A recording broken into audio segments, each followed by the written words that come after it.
Para completar, Flamengo fechando 50% da compra de um jogador importante, isso sem falar nas últimas de mercado, bastidores, finanças e muito mais. Fala aí pessoal, sou Jorge Nicola, bem-vindos a mais um vídeo do canal. Sem perder tempo, só pedir para deixar like, se inscrever no canal e ativar as notificações. Para completar, preciso te falar sobre o Flamengo. O Everton da Inglaterra já sinalizou ao rubro-negro que vai exercer a compra de Carlos Alcaraz, ainda que ele não bata a meta. É bem natural que isso aconteça, que ele alcance a meta estabelecida. São 6 partidas como titular, ele já jogou 2 vezes na Premier League. Dessa maneira, o Flamengo recupera os mais de 110 milhões de reais investidos no meio atacante argentino, que com a camisa do rubro-negro não vingou. Hora de falar sobre o Flamengo, que vai comprar mais 50% dos direitos econômicos de Gonzalo Plata.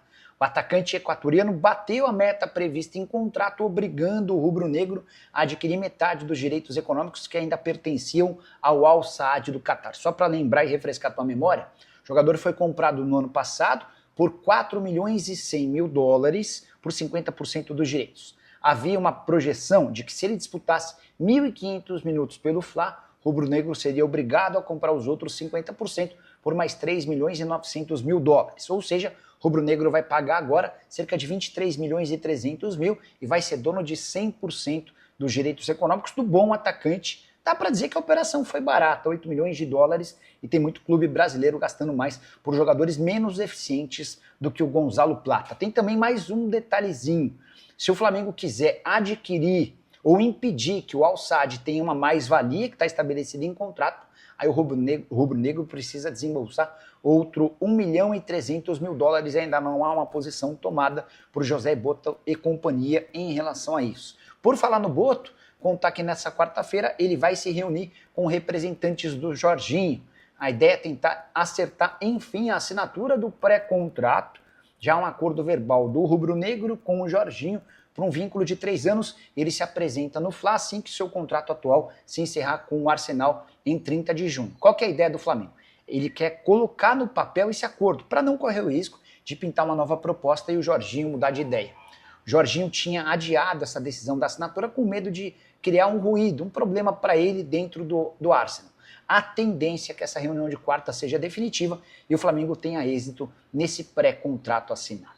Bora mudar de assunto e falar sobre Leonardo Jardim, uma das melhores opções do mercado do futebol brasileiro quando a gente fala em goleiro, especialmente levando em consideração o custo-benefício.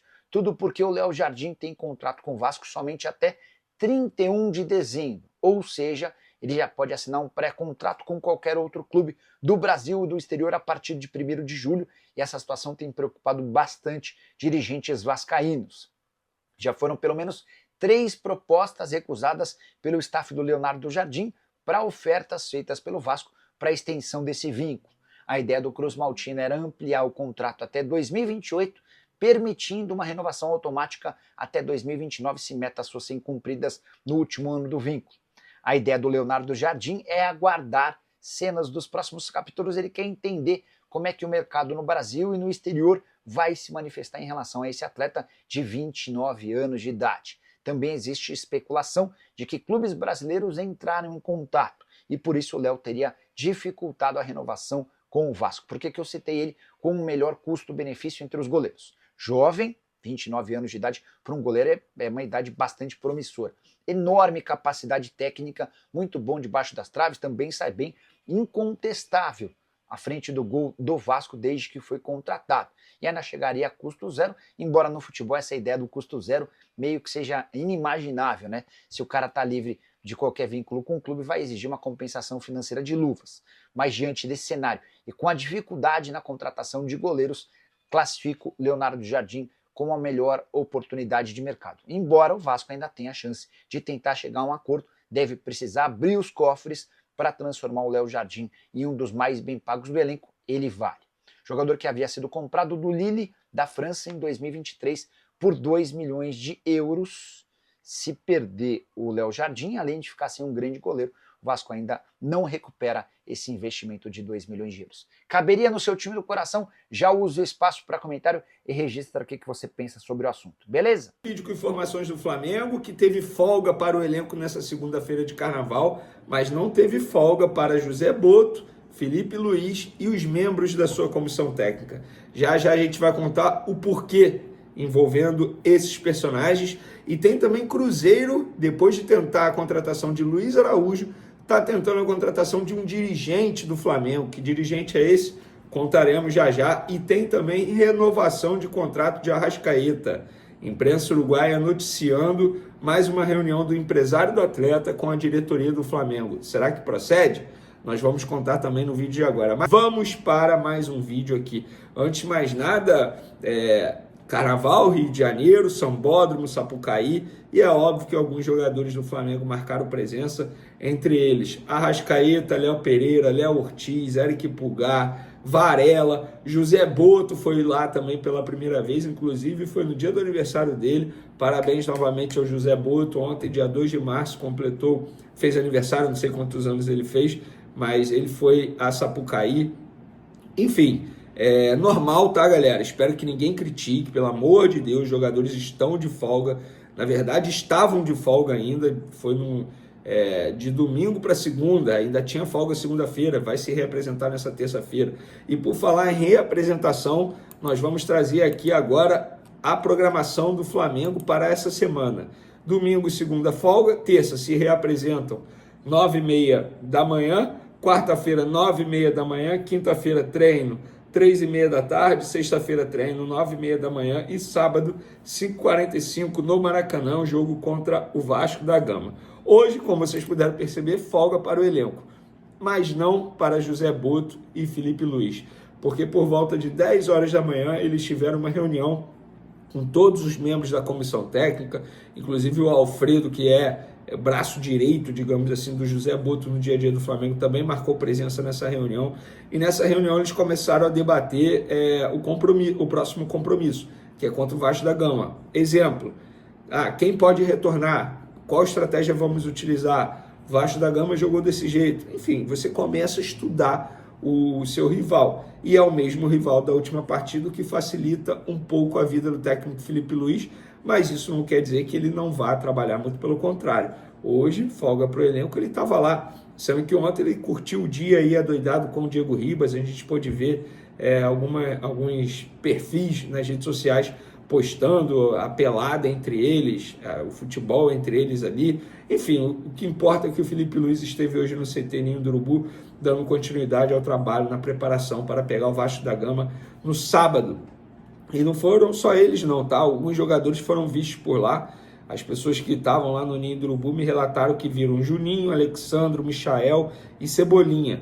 Lembrando que Michael e Cebolinha estão em trabalho de recuperação de lesão, até normal quando o jogador está lesionado e no dia de folga fazer tratamento. Agora, Juninho, teoricamente, está liberado, Alexandre também, teoricamente, está liberado para poder entrar em campo. São jogadores que foram ausentes no último jogo por conta do gramado sintético, tá? Então, fica aí o registro nessa segunda-feira de carnaval desses atletas. Vamos mudar de assunto, galera, porque segundo o portal RTI Sport, o Cruzeiro fez uma proposta para o Bruno Spindel, dirigente do Flamengo. Bruno Spindel chegou ao departamento de futebol do Flamengo no começo da gestão Landim. Na verdade, ele está no Flamengo há muito tempo.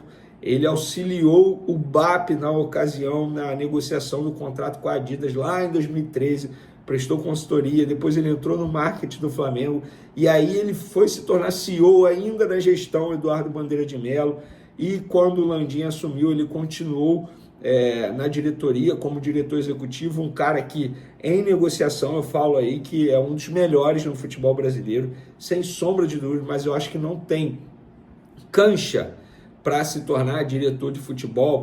Eu não vejo o Bruno Spindel indo a vestiário cobrar jogador, não é perfil dele. Agora, negociação, o cara manja muito. Isso não é o Vene falando, é todo mundo que um dia já teve a oportunidade de negociar com esse cara, seja para vender jogador do Flamengo ou para tirar jogador do Flamengo, fala, o cara é muito bom negociando, é um dos melhores aí do futebol brasileiro, e o Cruzeiro, portanto, está de olho nesse jogador, segundo o portal RTI Sport. E aí o site ainda menciona aqui que Bruno Spindel conhece alguns jogadores que estão hoje no atual elenco do Cruzeiro, no caso Fabrício Bruno e Gabriel Barbosa, jogadores que ele negociou, inclusive, para contratar para o Flamengo e depois acabou acompanhando de perto a ida para o Cruzeiro desses atletas. Outro assunto importante, galera, empresário de Arrascaeta, Daniel Fonseca, se reunirá nesta segunda-feira, hoje no caso, com José Boto, diretor técnico de futebol do Flamengo, para discutir a renovação contratual do meio uruguaio. A informação foi divulgada pelo jornal El Espectador, acho que é assim que se pronuncia, mas enfim, lembrando que em fevereiro, estamos em março, mês passado, o Gabriel Paparazzo chegou a noticiar sobre isso. Nós confirmamos a intenção do empresário do Arrascaeta em se reunir com a diretoria do Flamengo e agora a imprensa uruguaia noticiando que a reunião é hoje. Pelo que me falaram no Flamengo, procede sim a conversa, mas não tem nada avançado, nada perto de sacramentar a renovação de um contrato. Existe o interesse da parte do empresário em adiantar esse assunto para não deixar fazer com que se torne novela, como foi a última renovação de contrato dele, que de fato, nossa, eu lembro como se fosse hoje, cara, deu muito trabalho para apurar. Inclusive, hoje o BAP, que é atual presidente do Flamengo, era do Conselho de Futebol do Flamengo na ocasião. Então o BAP acompanhou de perto também essa história envolvendo o empresário do Arrascaeta. Mas quem está à frente nisso tudo aí é o José Boto. Ele é o responsável por comandar todo esse tipo de situação, seja saída, seja entrada de jogador. Lembrando que ele já deu o recado. O BAP avisou, se for negociar com o clube brasileiro, ou é pagamento à vista, ou com garantias financeiras. Fora isso, nada. Inclusive, teve uma pessoa do Santos vindo falar comigo para me elogiar em relação à apuração do Thiago Maia. Porque na visão do Santos, o Flamengo está sendo muito exigente, muito rígido, mas se a gente for parar e analisar a situação, o Flamengo não está nada errado, muito pelo contrário, apenas está exigindo o que tem direito, caso contrário, o negócio não sai. Valeu, galera! Tamo junto, até o próximo vídeo, um abraço, fui! Família, ficamos aqui com o giro de notícias do Flamengo, informações exclusivas e atualizadas para você ficar por dentro de tudo e não perder nada. A notícia do maior clube brasileiro, claro que a gente tá falando do rubro-negro carioca, o Flamengo é o maior clube do mundo. Então, se você gostou do conteúdo, chega aqui deixando seu like, se inscrevendo no canal, ativa também o sininho de notificação, porque sabemos que é super importante a sua participação. Agora a gente vai ficando por aqui, um grande abraço no seu coração, sempre mais, até o próximo vídeo. Vamos.